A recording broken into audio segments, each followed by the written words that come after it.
मंडळी, राज्यातल्या महानगरांमध्ये हमखास दिसणारी वाहतूक कोंडीची समस्या आता छोट्या शहरांमध्येही जाणवू लागली आहे। परभणी महापालिका आणि शहर वाहतूक शाखेच्या नियोजन शून्य कारभाराचा फटका आता शहरातल्या नागरिकांना बसतोय। बंद पडलेली सिग्नल यंत्रणा, पार्किंगची नसलेली व्यवस्था, वेडीवाकडी उभी करण्यात आलेली वाहनं आणि रस्ता अडवून उभे राहणारे फेरीवाले यांच्यामुळे परभणी शहरात ठिकठिकाणी वाहतूक कोंडीच्या समस्येला सामोरं जावं लागतंय। या शहरात नेमकी परिस्थिती काय आहे याचा आढावा घेऊया महापालिकेचे महामुद्देमधल्या खास रिपोर्टमधून।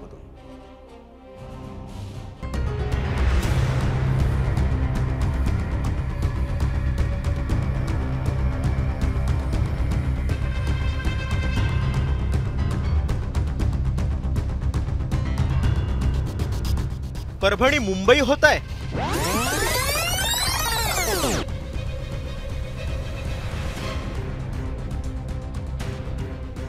नाही नाही नाही नाही, परभणी पुणे बनतंय।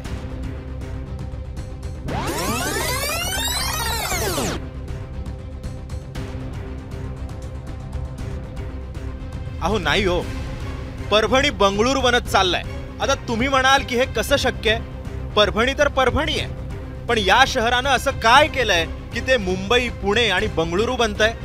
तर मंडळी, वाहतूक कोंडीच्या बाबतीत परभणी राज्यातल्याच नाही तर देशातल्या महानगरांच्या रांगेत येऊन उभं राहिलंय। आणि त्याला कारण काय बरं असेल? तर रस्त्याच्या दोन्ही बाजूनं फुटपाथला आपल्याच मालकीची जागा समजणारे फेरीवाले।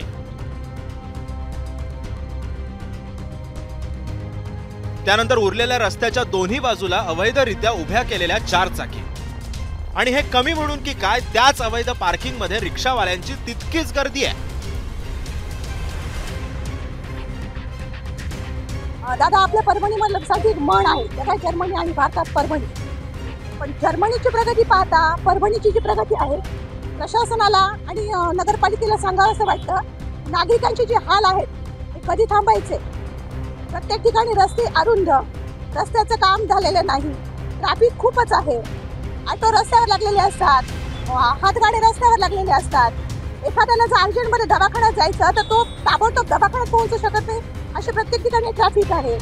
ट्रॅफिकच्या बाबतीत बोलायचं झालं तर सगळ्यात पहिलं तर मी धुळीबद्दल बोलेल, कारण की परभणी शहरामध्ये कुठलेही रस्ते नसल्यामुळे ट्रॅफिक तर जाम होतीच। वरती आम्ही शाळेत जेव्हा पोरांना सोडायला जातो तर 15 मिनिटाच्या रस्त्यासाठी 35 मिनिटं लागतात। यामुळे सिटीची प्लॅनिंग कमिशन असेल किंवा डेव्हलपमेंट प्लॅन असेल, याचे सगळे 3-13 वाद झाले। आणि एकंदरीत आपण पाहतो अनियंत्रित शहराची वाढ व्हायली। यामध्ये जे मूळ शहर आहे तर रस्त्यांची रुंदी असेल तशी आणि वाहनांची संख्या ही वाढत चालली आहे। जसं की आपण पुण्या मुंबईत ट्रॅफिक पाहतोय, तर एवढे डेव्हलपमेंटच्या कारण तिथं एम्प्लॉयमेंटच्या कारण ट्रॅफिक आहे, तसंच चित्र आपल्या परभणीत दिसायला आहे। तिथे हेवी व्हेकलला कुठे तरी बायपास पाहिजे, रिंग रोड पाहिजे, पण मेन मध्यवर्ती शहरातून हेवी व्हेकल जाताना दिसतात, त्यामुळे अपघाताची शक्यताही वाढत चालली आहे। बरं, रस्ते, खड्डे, अवैध पार्किंग याच कारणांमध्ये आणखी एक मोठं कारण म्हणजे या शहरातून होणारी अवजड वाहनांची वाहतूक। त्याचं झालं असं की नगरपालिका ते महानगरपालिका होत असताना परभणी शहर चहूबाजूंनी वाढलं। जो महामार्ग शहराच्या मधून जात होता तो आजही तसाच्या तसाच पडून आहे। त्यामुळे शहराला तातडीनं एक बायपास महामार्गाची गरज असल्याचं खुद्द पोलीस आयुक्तांनीही मान्य केलंय। आता रस्त्यांचं काम महापालिकेकडून चालू आहे, तसेच काही ठिकाणी PWD कडून चालू आहे। तर रस्ते पूर्ण झाल्यावर त्या ठिकाणी पट्टे मारणे, त्याच्यानंतर मुख्य समस्या आहे की आमच्या परभणीतून हायवे जातो आणि त्याला अजून बायपास म्हणजे वळण मार्ग तयार होत आहे, तो अजून पूर्ण झालेला नाही। तर तोपर्यंत आम्हाला, आणि सध्या ऊस वाहतूक देखील आहे, तर त्याचा देखील आम्हाला खूप मोठा लोड आम्हाला सहन करावा लागतो। आणखी एक महत्त्वाची बाब म्हणजे परभणी शहर वाहतूक शाखेकडे एकूण 44 कर्मचारी आहेत, त्यातले कमीत कमी 25 जण दिवसाला कामावर असतात। शहरात 8 प्रमुख चौक आहेत जिथं मोठी वाहतूक कोंडी होत असते, त्यामुळे फक्त 25 कर्मचाऱ्यांच्या जोरावर 8 पॉइंट्स दिवस रात्र सांभाळणं थोडं जिकरीचं बनत आहे, हेही अधीक्षकांनी एबीपी माझाशी बोलताना सांगितलंय। इतकंच नाही तर अद्ययावत ट्रॅफिक सिग्नल्सही असावेत अशी देखील मागणी करण्यात येते।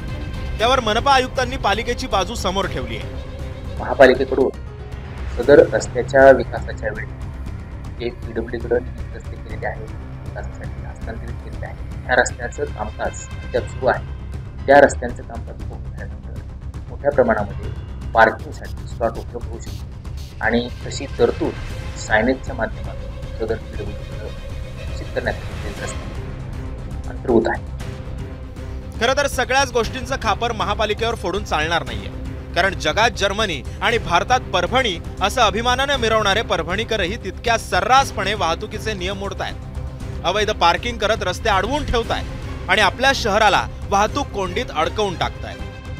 झपाट्यानं वाढणारं शहर, दिवसागणिक वाढत जाणारी दुचाकी आणि चारचाकी वाहनांची संख्या पाहता परभणीत वाहतूक व्यवस्था नावाचा प्रकारच सुरू आहे. महापालिका आणि वाहतूक शाखेचं सातत्यानं दुर्लक्ष यामुळं येणाऱ्या काळात परभणीकरांना वाहतूक कोंडीचा उद्रेक होण्यापासून रोखण्यासाठी उपाययोजना करणं गरजेचं बनलंय. मात्र या उपाययोजना करायच्या कोणी, हाही सर्वात मोठा प्रश्न. कॅमेरा पर्सन विशालसह पंकज क्षीरसागर, एबीपी माझा, परभणी. एबीपी माझा, उघडा डोळे बघा नीट.